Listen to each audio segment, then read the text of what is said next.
So, looks like our day is set out ahead of us. I got some breaker switches for my battery. We installed a train horn to keep people's attention when they cut us off on our trips. Do a video about that. Anyway, today's breakfast soapbox. Again, kind of a serious matter as we sort through all these things. But sometimes I wake up early, can't sleep. It's like the day-to-day events haven't kicked in yet, so my mind's free to think and to write things down.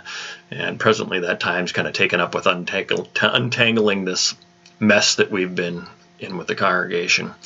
But it's like I take that time to meditate as if Jehovah's helping me sort out something or untangle something. This is usually happening between, like, he'll get up at 4 or 5 in the morning. Sometimes. Real early for us anyway. And so then I'm in bed with Swiffer, and that's our time to kind of cuddle and spend time together. Cuddle time. Yeah. But this morning it was about how people want to know kind of the details of what's going on, what's been happening to us, or what has happened to us. But coming out of this, I mean, it's been 6 months now, and still it's an emotional roller coaster. You're up one day, and then the next day you're kind of down. And this morning was sort of one of those down times. And what kept rolling through my head was what the circuit overseer told us. Your faith is garbage and needs to be torn down. Now, I get it. We all stumble with the tongue, as James says, but this was one of the last things he said to us as I'm defending mine and my suicidal wife at the time, defending our faith.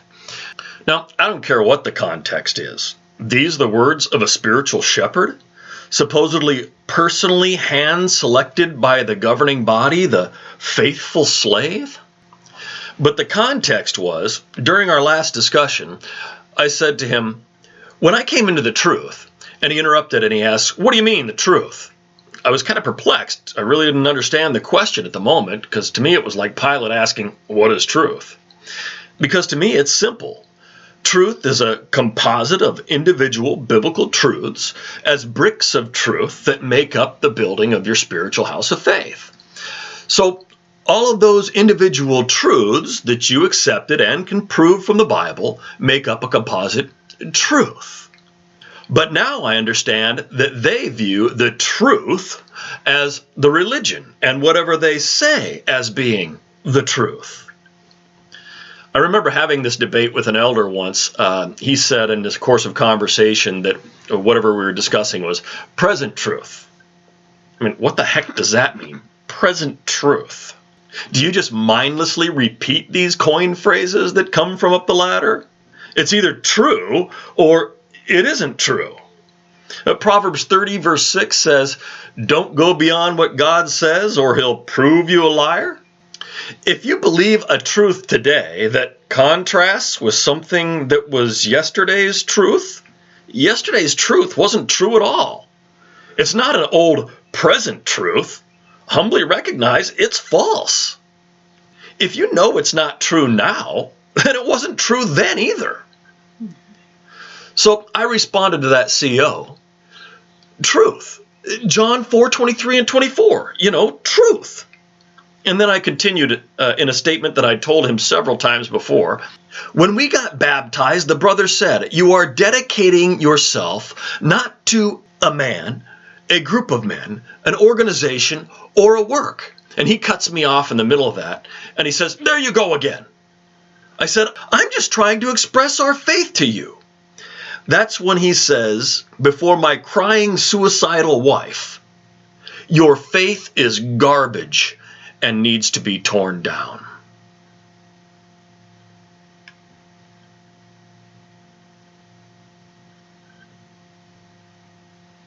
Before my crying suicidal wife at the time, your faith is garbage and needs to be torn down.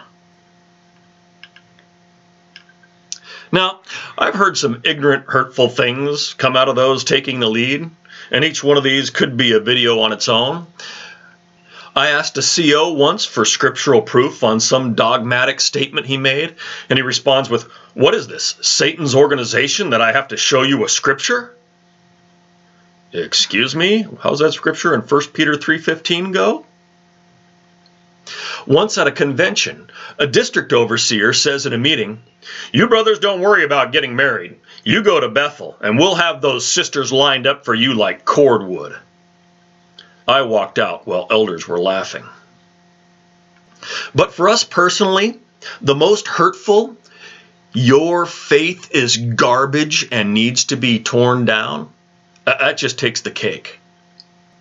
Not, "You need some adjustment on your thinking," or "You misconstrued what the brother at your baptism meant." No, your entire faith that you have spent the last 16 years building is garbage and needs total destruction. I have had, it was so hurtful. I have had all kinds of abuse in my life, and I have to say that that's some of the top. I mean, she started bawling after that. I could not. I just couldn't deal with it. And I still can't hardly deal with it. From there, he arranged our disfellowshipping using the willing elders as his pawns. But with all the mental, emotional, and spiritual abuse, it's tough. I mean, it's not like we can't express it. It's all recorded in a 30-page appeal letter to the branch. But spending 20 hours in judicial committee and appeal meetings is very entangling. So there are two reasons why we hold back those details. One, we can't mention yet. But the other reason we can mention is best probably told with an illustration. So let's go out to the truck. So this bag of bungees represents the last 2 to 3 years of events, sometimes longer than that. And it's all tangled up, and quite honestly, some of those elders probably want it that way, because then you can't talk about it. But they're all tangled, and this one's related to this one, and this one's the same length as that one. And you really don't have time to untangle this whole mess. I mean, you've got work to do. I've got to get these things loaded up and tied down. So you don't have time to untangle all this. All you have time is to grab one of these for a video so you can get it tied down, stuff the rest back in a bag, put it in the bin, into the back recesses of your mind where those elders hope it will stay. They hope over time you'll forget about the abuse, cover it over with love. Actually just smooth the crap out, put on another piece of bread, and just eat the crap sandwich and move on discombobulated. But that's not going to happen with us. We can go back inside. So to that circuit overseer we say, you know, we may not accept your present truths without question, but at least we know what bricks of truth are in our spiritual building of faith. Your faith is garbage and needs to be torn down. No, sir, you may have dashed as a storm against our spiritual house, and there may be some loose shingles or siding, but the spiritual building of our faith stands despite your satanic attacks. So if you like this video, give it a thumbs up, like, subscribe, leave us a nice comment, hit the notification bell so you're notified when we post a video. Okay, just got all my train horn stuff hooked up. My breaker there, so that way if I get a ground short aught grade gauge running back, which runs my fuel pump, and my compressors, which are right here. Turn the compressors on, Tiff. It's hooked up to a toggle. That's good. And then the compressor is all hard hosed in with pipe, 5-gallon aluminum tank. Got a gauge set up on there. I'll have two. I'll put the gauge over on this one over here when I'm done, and then put this one as an air fitting too. But so Tiff, you want to honk the normal horn. Oh yeah, and then the horns are on each side like that. So honk the normal mouse horn. Do it again. Oh yeah, get out of my way please. Now the train horn. Do it again. Give it a little longer burp. We're gonna get the cops called on us. So that ought to work. Get out the way. Don't cut me off, dang it. And then we've got the lights up there, which run a LED.